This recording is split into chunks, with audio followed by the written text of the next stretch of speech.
Hello guys, how are you. Movie के start में हमें एक टीन एजर लड़की को भागते हुए दिखाया जाता है और फिर यहाँ से सीन कट होकर हम एक फैमिली को देखते हैं जो कि एक घर बाय करने जा रहे थे क्योंकि वो घर उन्हें काफी अच्छी कीमत में मिल रहा था। उनकी एक बेटी भी थी जिसका नाम एमी था क्योंकि उसकी स्टेप मॉम भी उनके साथ ही जा रही थी और वो उन्हें बिल्कुल भी पसंद नहीं करती थी, लेकिन फिर भी वो अपने डैड के काफी इंसेस करने पर उनके साथ जाने के लिए तैयार हो जाती है। दूसरी तरफ हमें एक और फैमिली को दिखाते हैं जिनका एक बेटा था, उसका नाम जैसन था। वो भी घर खरीदने आए थे मगर वो जिस घर को देख रहे थे वो उन्हें पसंद नहीं आता, इसलिए वो वहाँ से जाने लगते हैं। दरअसल उन्हें कोई ऐसा घर चाहिए था जो कि शहर से दूर किसी पीसफुल सी जगह पर हो। यहाँ से सीन कट होता है, फिर वहाँ एक लड़का आकर उनको बताता है एक घर के बारे में। वो कहता है कि ये जिस घर के बारे में मैं तुम्हें बता रहा हूँ ये बिल्कुल वैसा ही है जैसा तुम चाहते हो, यानी जंगल के बिल्कुल बीचों बीच में। वो आदमी ये सुनकर तैयार हो जाता है और वो लोग भी वहाँ जाने लगते हैं। दूसरी तरफ इमी और उसकी फैमिली एक रेस्टोरेंट में आए हुए होते हैं खाना खाने के लिए। वहाँ पर इमी को वही वाला लड़का नजर आता है जिसने उस दूसरी वाली फैमिली को घर के बारे में बताया था। वो इमी को घूरे जा रहा था और अचानक से उसका चेहरा एक बहुत ही खौफनाक से भूत जैसा हो जाता है। इमी तो काफी डर जाती है और अपनी स्टेप मॉम को उसके बारे में बताती है, लेकिन उसकी मॉम जब उस लड़के की तरफ देखती है तो वो उन्हें बिल्कुल एक नॉर्मल सा लड़का लगता है। फिर कार में बैठकर वो ये बात अपने फादर को भी बताती है और उन्हें वापस घर जाने का कहती है, मगर उन्हें लग रहा था कि वो बस ऐसे ही कहानियां बना रही है उन्हें तंग करने के लिए, क्योंकि वो यहाँ आना भी तो नहीं चाहती थी। थोड़ी देर में वो लोग उस घर तक पहुँच जाते हैं। फिर अंदर जाते वक्त वहाँ एक स्पीकर से रिकॉर्डिंग चलना शुरू हो जाती है जिसमें एक आदमी उनका उस घर में वेलकम करता है। वहाँ पर थोड़ी ही देर में वो दूसरी वाली फैमिली भी आ जाती है और एक दूसरे से अपना इंट्रोडक्शन करवाते हैं। थोड़ी देर बात करके इमी और उसके पेरेंट्स वहाँ से चले जाते हैं, मगर रास्ते में अचानक से एक लड़की उनकी गाड़ी से टकरा जाती है और उनका एक्सीडेंट हो जाता है। ये देखकर दूसरी फैमिली भी अपनी कार में वहाँ आ जाते हैं। फिर वो उस लड़की को उठाकर हॉस्पिटल लेकर जाने लगते हैं। वो लड़की काफी डरी हुई थी, जैसे किसी से बचकर भाग रही हो। दूसरी तरफ वो लोग बार बार घूमकर उसी घर के पास आ जाते हैं। ये बहुत ही अजीब बात थी क्योंकि वो टर्न भी नहीं ले रहे थे फिर भी उसी जगह आ जा रहे थे। इसी तरह घूमते घूमते रात हो जाती है और उनकी कार का फ्यूल भी खत्म हो जाता है, मगर फिर भी वो बाहर नहीं निकल पा रहे थे। अब मजबूरी थी, उन लोगों को उसी घर में रुकना पड़ता है। वो लड़की उस घर में नहीं जाना चाह रही थी और उन लोगों को भी मना कर रही थी, जैसे किसी चीज से वार्न कर रही हो, लेकिन उनके पास कोई दूसरा रास्ता भी नहीं था, इसलिए वो लोग जबरदस्ती उसको भी अपने साथ अंदर ले जाते हैं। वहाँ पर एमी की स्टेप मॉम जिसका नाम सुसैन था, उसकी वहाँ एक औरत से काफी बहस हो जाती है, यानी दूसरी फैमिली की लेडी से। यहाँ पर सीन कट होता है और रात का सीन दिखाते हैं। हर तरफ काफी अंधेरा था। फिर उस लड़की को अंदर सीढ़ियों पर एक आदमी और बच्चा दिखाई देते हैं जिनको देखकर वो थोड़ा डर जाती है। काफी रात हो चुकी थी इसलिए वो लोग सो जाते हैं और दूसरे दिन सुबह उनकी आंख उसी स्पीकर की आवाज से खुलती है। जब वो उठकर देखते हैं तो वहाँ वो लड़की नहीं थी जिसका एक्सीडेंट उनकी कार से हुआ था। उसी वक्त उन्हें घर के बाहर एक आदमी नजर आता है। वो दोनों आदमी यानी एमी के फादर और दूसरी फैमिली का आदमी यानी जैसन के फादर उस आदमी के पीछे दौड़ते हैं ताकि कोई हेल्प मिल सके, लेकिन जैसे ही वो उस तक पहुँचते हैं वो आदमी वहाँ से गायब हो चुका था। फिर जब वो वापस अंदर आते हैं तो वो लड़की उन्हें मिल जाती है और सुसैन अपने हस्बैंड यानी एमी के फादर को बताती है कि उस लड़की को तो फीवर हो गया है। यहाँ पर हमें ये भी पता चलता है कि सुसैन एक नर्स है, तभी उसको ये सब आता था।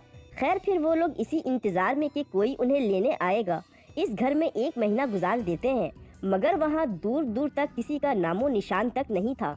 यहाँ हमें ये भी पता चलता है कि हर रोज उनके किचन की कैबिनेट में कोई 7 फुट केन रख देता है, यानी बिल्कुल उतने ही जितने यहाँ पर लोग थे, और वो केन खत्म भी नहीं हो रहा था।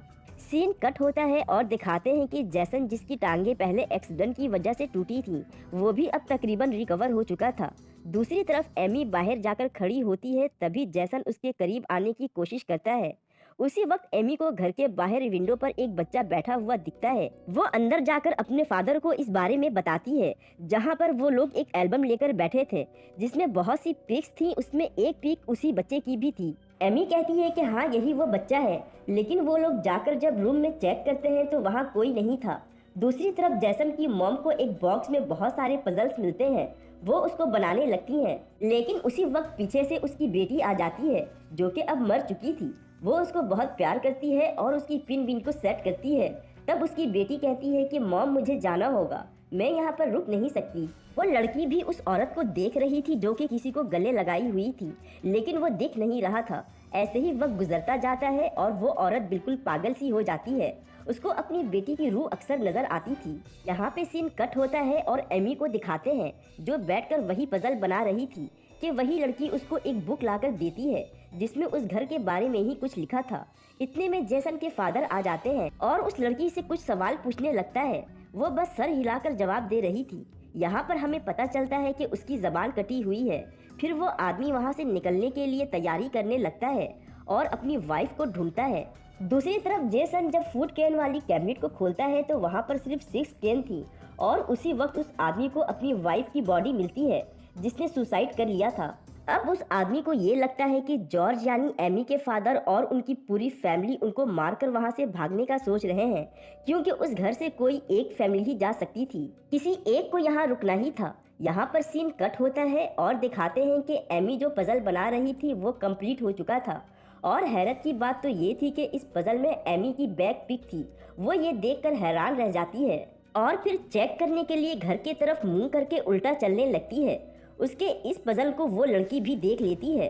फिर एमी उल्टा चलते चलते बाहर रोड के काफी करीब आ जाती है। वहाँ पर कुछ लोग गाड़ी में बैठकर बातें कर रहे थे, लेकिन पीछे से जेसन आ जाता है और उसके साथ जबरदस्ती करने लगता है।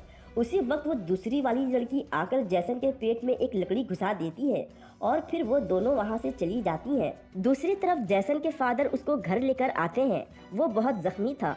अब तो उसको पूरा यकीन हो गया था कि एमी की फैमिली उन लोगों को मारकर यहाँ से निकलना चाह रही है, इसलिए वो सबको बांधकर खुद रास्ता ढूंढने निकल जाता है। यहाँ पर सीन कट होता है और सुसैन अपने हाथ को खोल लेती है और एक जगह छुप जाती है। जैसे ही जेसन का फादर आता है, सुसैन उसको एक एक्स से मार देती है और वो वहीं मर जाता है। फिर वो लोग जेसन से भी गन छीन लेते हैं और वो गन वो अपनी बेटी एमी को दे देते हैं प्रोटेक्शन के लिए। फिर वो लोग जब खाना खाने के लिए कैन फूड निकालते हैं तो वहाँ इस बार एक भी कैन नहीं होता। अब उन लोगों का यहाँ रहने का कोई फायदा नहीं था, क्योंकि अब जिंदा रहने के लिए उनके पास खाना भी नहीं था। दूसरी तरफ सुसैन एमी को उसकी मॉम के बारे में बताने लगती है कि दरअसल तुम्हारे फादर मुझे शुरू से ही पसंद करते थे, इसलिए उन्होंने तुम्हारी मॉम को डिवोर्स दे दिया था, ना कि वो खुद तुमको छोड़कर गई थी। ये सुनकर एमी की नफरत सुसैन के लिए और बढ़ जाती है और वो उसको एक जोरदार थप्पड़ मार देती है, जिससे दोनों के बीच में काफी फाइट होती है। फिर वहाँ एमी को विंडो पर एक खौफनाक सा चेहरा दिखता है, यानी इस घर में जो भूत थे वो उन लोगों को आपस में लड़वा रहे थे ताकि सब एक दूसरे को खुद ही मार डालें। यहाँ पर सीन कट होता है और एमी सारी बात अपने फादर को बता देती है, जिससे उसको बहुत गुस्सा आता है और वो सुसैन के पास जाता है, जो कि वहाँ से जाने की तैयारी कर रही थी। वो बहुत ज्यादा गुस्से में थी, लेकिन जैसे ही वो वहाँ से जाने लगती है, सुसैन का हस्बैंड यानी एमी का फादर उसको मार देता है और एमी से कहता है कि इन लोगों की वजह से हम यहाँ से नहीं जा पा रहे हैं, इसलिए हमें इस लड़की को भी मार देना चाहिए। एमी अपने फादर की तरफ गन करके वहाँ से भागने लगती है उसी लड़की के साथ। फिर वहाँ वही घोस्ट बच्चा आता है और एमी के डैड को एक एक्स देता है उन्हें मारने के लिए, यानी वो घोस्ट उन लोगों को मजीद लड़वा रहा था। और एमी के डैड आखिर में उस लड़की को पकड़ लेते हैं और बहुत ही बेरहमी से मार डालते हैं, जिस पर एमी भी अपने फादर को शूट कर देती है और वो भी वहीं मर जाता है। उसी वक्त वहाँ से कोई फैमिली गुजरती है और उसी लड़की की तरह जिसको हमने मूवी के स्टार्ट में देखा था, एमी भी उनकी गाड़ी के आगे आकर गिर जाती है। फिर जैसे एमी की फैमिली को वहाँ पर एक आदमी दिखता है, उन लोगों को भी वो दिखता है और वो नई फैमिली उसके पीछे भागती है। दूसरी तरफ एमी कार में अकेली बैठी थी तो वहाँ वही घोस्ट बच्चा और उसके फादर आते हैं। बच्चा अपने डैड से कहता है, डैड शी इज बैक, और फिर वो लोग एमी की भी जबान काट देते हैं, जहां हमें ये पता चलता है कि अब एमी भी उसी लड़की की तरह बन जाती है। ये एक तरह का सर्कल था जो कि हमेशा ऐसे ही चलता रहेगा और यहीं पर इस मिस्टीरियस मूवी की एंडिंग हो जाती है। Thanks for watching.